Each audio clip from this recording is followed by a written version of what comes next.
You were never too much. You were just too aware, too sensitive, too honest, too connected to your own needs, but they didn't tell you that.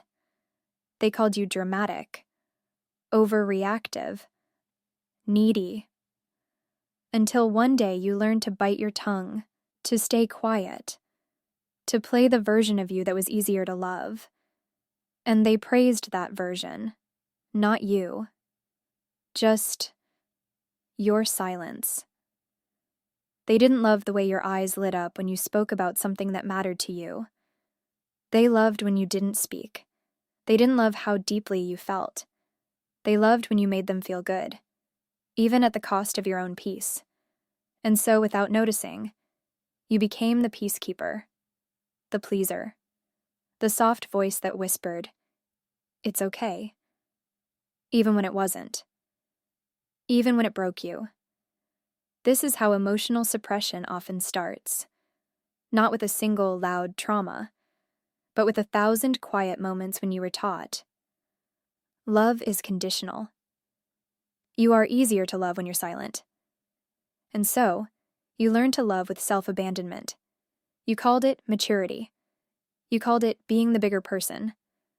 But deep down, a part of you knew this wasn't love. This was performance. Here's the truth. They didn't love you. They loved the version of you that made their life easier. The version that didn't challenge them. That didn't need too much.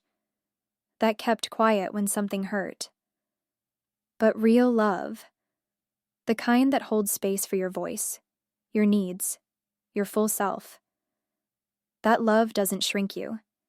It doesn't reward your silence. It celebrates your truth. So if you're still carrying the weight of being too much, let me ask you this.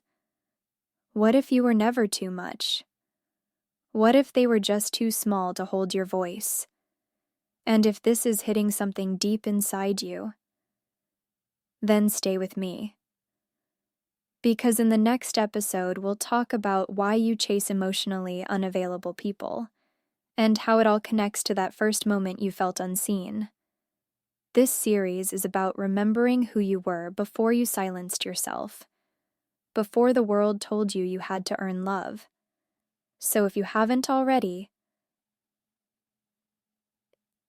hit subscribe and join this journey.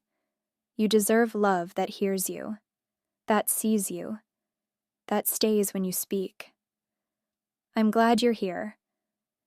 See you in the next chapter of Decode Love.